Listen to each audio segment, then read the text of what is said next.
मी Anita मराठमोळी recipe या YouTube channel आपलं सगळ्यांचं स्वागत करीत आहे। तर आज मी तुम्हाला दाखवणार आहे भोपळ्याच्या घाऱ्या। चला तर आपण रेसिपी पाहूया। आपण बघणार आहोत भोपळ्याच्या घाऱ्या। तर त्याच्यासाठी लागणारे साहित्य, तर मी भोपळा किसून घेतलाय 1 वाटी, मोठी वाटी आहे। त्याच्यानंतर त्याला लागणार आहे गूळ, तर तोही 1 वाटी गूळ मी चिरून घेतलाय।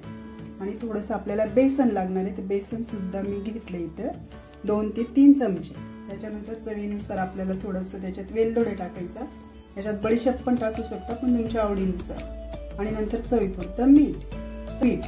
आपल्याला ह्याला पीठ लागणार, दोन्ही गव्हाचं पीठ आणि थोडं डाळीचं पीठ। डाळीचं पीठ कशासाठी, तर त्याने खूप छान घाऱ्या होतात, स्वादिष्ट लागतात, चविष्ट होतात। आणि आपल्याला तळणीसाठी तेल लागणार आहे। तर चला आता आपण सुरुवात करूया। गॅस पेटूया। आता आपल्याला सर्वप्रथम गूळ टाकायचा। आपण आता याच्यामध्ये गूळ टाकू, किसून घेतलेला भोपळा टाकायचा। आपल्याला असं मिक्स करून घ्यायचं, त्याला पाणी सुटतं आणि हे पाणी पूर्ण आपल्याला आटून घ्यायचं, म्हणजे हा पाक होतो आता दोन्हींचा।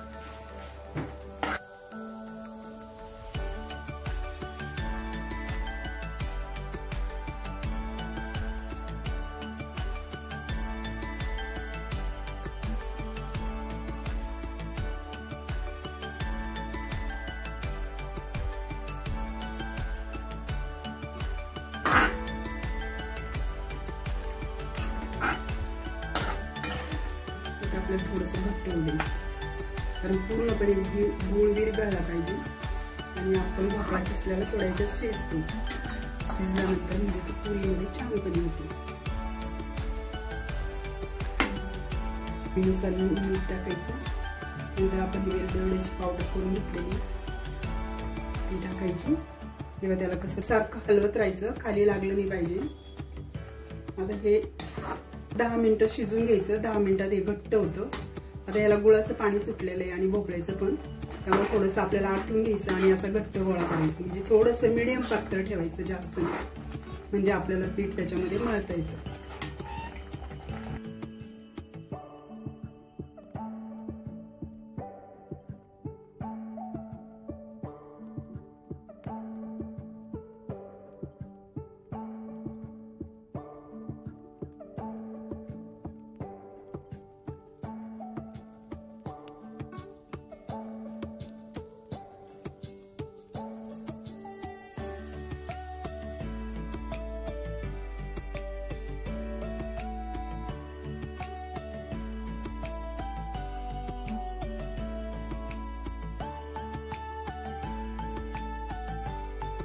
पूर्णपणे आपला गार झालेला आहे आपला भोपळ्याचा पीस आणि तर आता मी हे गार झालेले आहे बघा, भोपळं पण परातीत काढून घ्यायचं। त्याच्यामध्ये आपल्याला पीठ मळायचं, कढईत पण मळू शकता तुम्ही, मला मळता नाही येणार।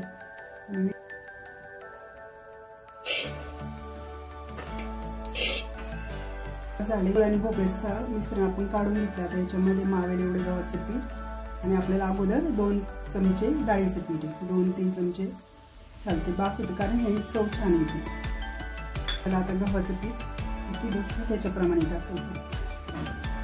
आधी मी आता थोडंसं अर्धच टाकून घेते, जर कमी पडलं तर आपण परत घेऊ। आणि मीठ ऑलरेडी आपण मीठ आणि वेलदोडे घातले, ते बस असं खाली खाताना आपल्याला घट्ट गोळा करून घ्यायचं पुरीसारखं।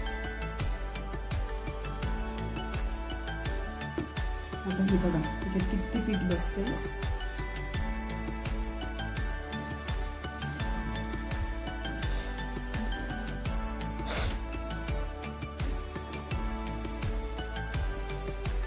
खूप पातळ आहे, अजून आपल्याला याच्यामध्ये पीठ लागेल। आता अजून हाताला चिकटते आपल्याला, आपल्या याच्यामध्ये थोडंसं अजून पीठ लागणार आहे आपल्याला, तर मी पीठ टाकते त्याच्यामध्ये।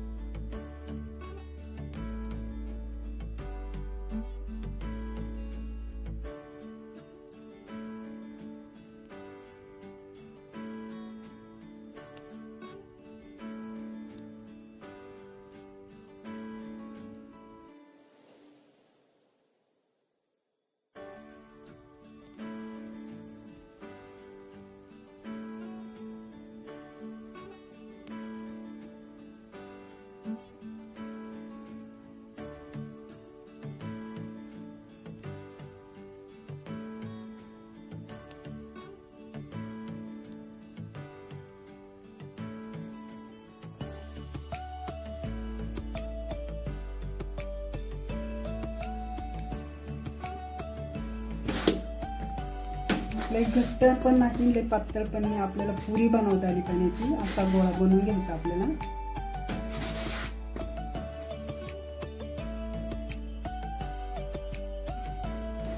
तेलाचं हातलं थोडंसं तेल टाकू. एवढंच घट्ट पीठ मळायचं आपल्याला. आणि आता आपण घाऱ्या बनवायला घेऊ.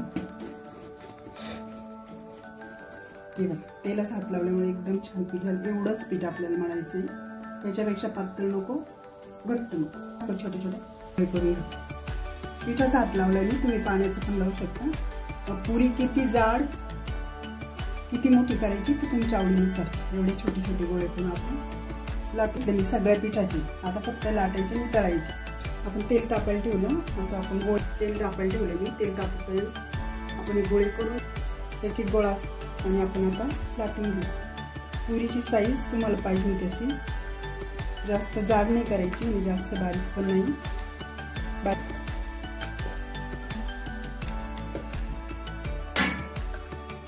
सगळे लाटून ठेवलं तरी चालतात आणि एक एक लाटून तळलं तरी चालते. मी तेल तापोपर्यंत जेवढ्या लाटून होतील तेवढ्या लाटून घेते.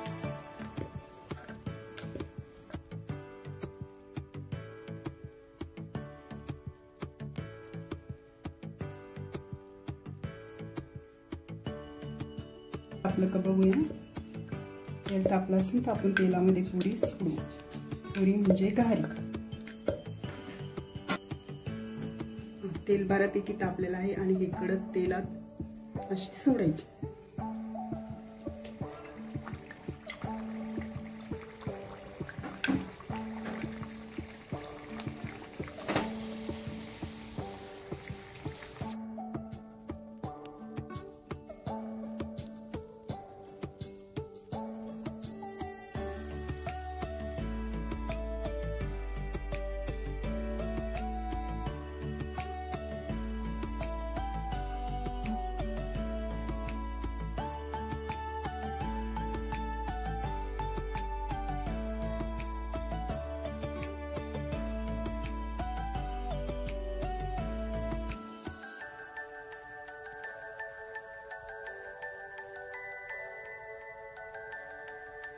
घाऱ्या बनवून झालेल्या आहे. तर तुम्ही करून बघा, खाऊन बघा. माझ्या चॅनलला लाईक करा, शेअर करा आणि सबस्क्राईब करा.